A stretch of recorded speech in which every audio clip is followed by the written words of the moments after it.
नमस्कार, मैं रमेश आहूजा। आप सभी का मेरे YouTube चैनल पर हार्दिक स्वागत है।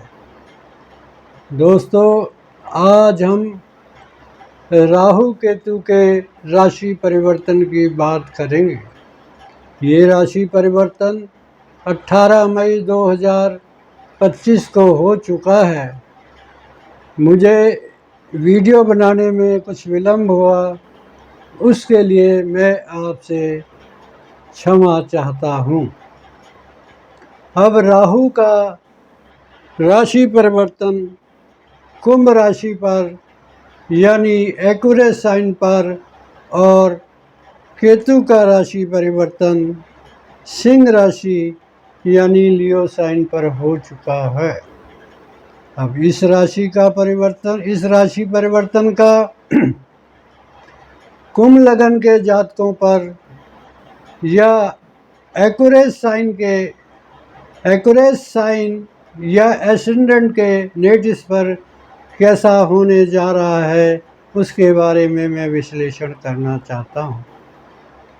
यदि आप ज्योतिष को समझना चाहते हैं तो आपको मेरे वीडियो को आखिर तक देखना पड़ेगा। दोस्तों, विश्लेषण शुरू करने से पहले मैं आपको राहु केतु के बारे में कुछ बताना चाहता हूँ। राहु केतु हमेशा वक्र गति से यानी एंटी क्लॉकवाइज ट्रांजिट करते हैं और राहु केतु का एक दूसरे से 180 डिग्री पर ट्रांजिट करते हैं यानी गोचर करते हैं। अब इनका कोई अपना फल तो नहीं है था। ये 4 प्रकार से रिजल्ट देते हैं। पहला, जिस राशि में ये पोस्टेड हो या स्थित हो या ट्रांजिट कर रहे हो उसके स्वामी द्वारा। दूसरा, जो कोई प्लैनेट या ग्रह राहु केतु के साथ युति करता है उस ग्रह के अनुसार। तीसरा, कोई ग्रह जो इन पर दृष्टि डालता है उसके द्वारा। और चौथा, जो बहुत ही महत्वपूर्ण बात है, राहु केतु जिस नक्षत्र के में होते हैं या ट्रांजिट कर रहे होते हैं उस नक्षत्र के स्वामी द्वारा रिजल्ट देते हैं। ये सबसे मोस्ट इम्पोर्टेंट बात है, क्योंकि मैं केपी को फॉलो करता हूँ और केपी का सिद्धांत है कोई भी planet according to star lord यानी नक्षत्र स्वामी के द्वारा ही देता है।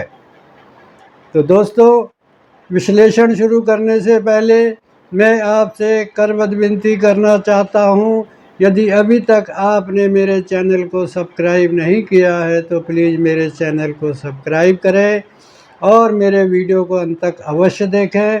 यदि मेरा वीडियो आपको अच्छा लगा तो लाइक, कमेंट्स एंड शेयर अवश्य करें। आइए दोस्तों, शुरू करते हैं। आपकी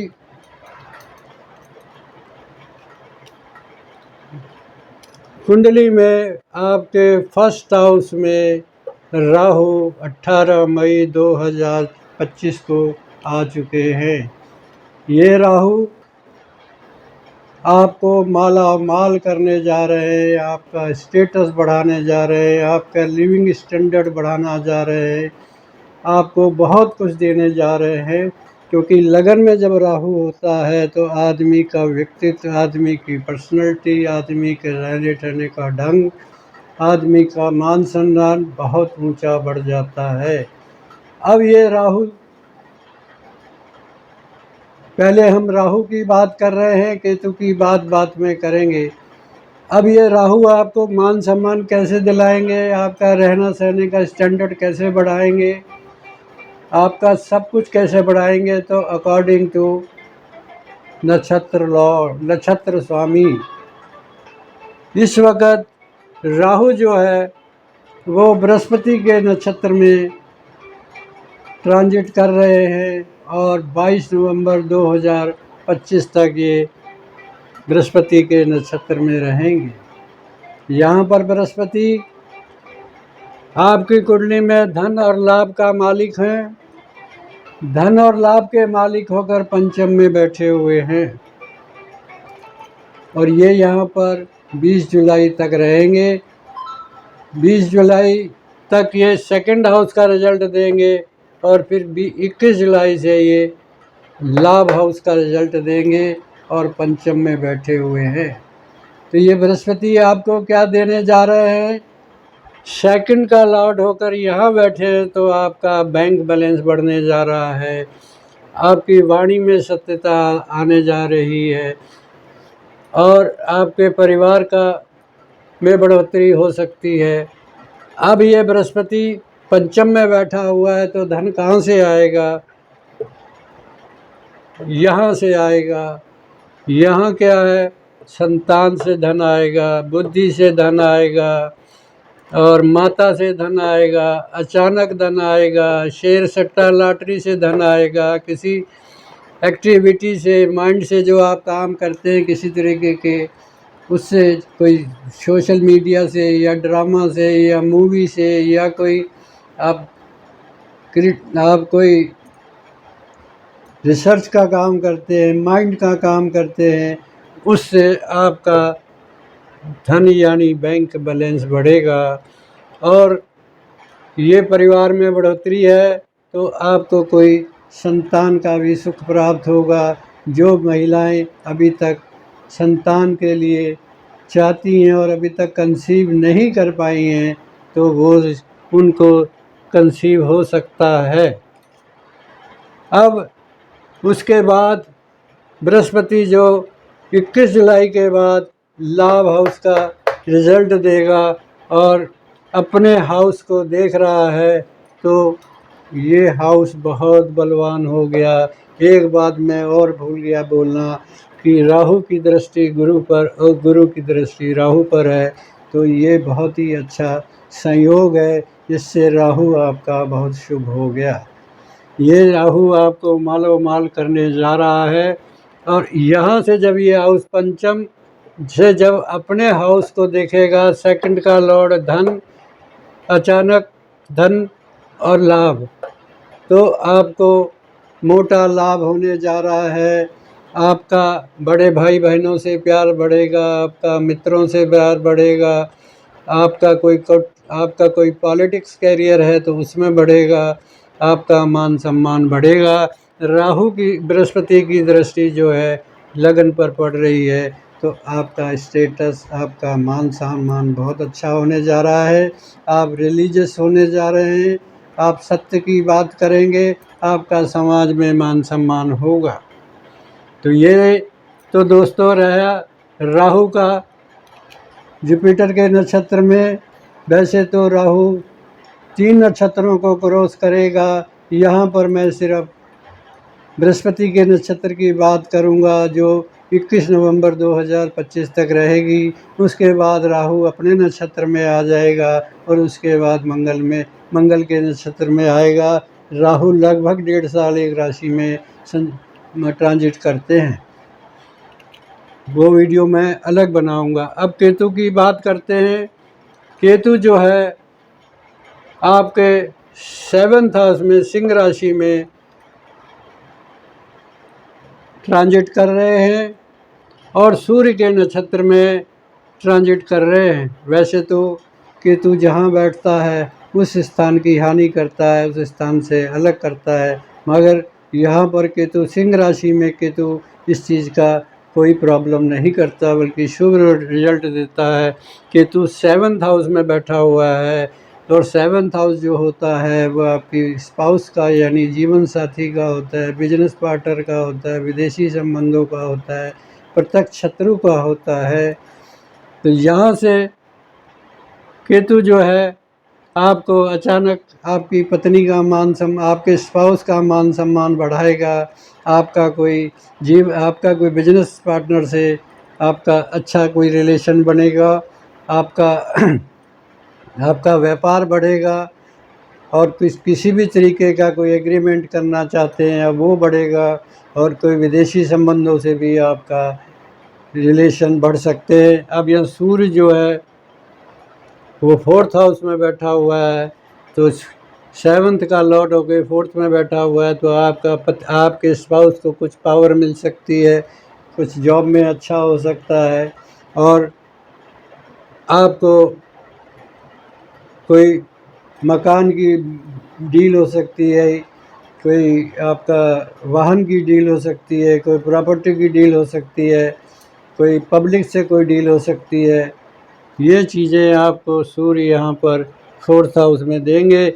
उसके बाद ये पीरियड रहेगा आपका 15 मई से 16 जून तक, और 16 जून के बाद सूर्य जो यहाँ पर आ जाएंगे।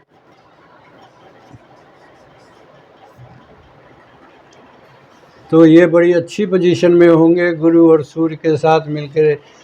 ये आपको पत्नी से अचानक लाभ, व्यापार से अचानक लाभ, और पत्नी को लाभ, ये सब चीज़ें आपको ये केतु देंगे। और 2 जून को जब मंगल यहाँ पर केतु के साथ आ जाएंगे,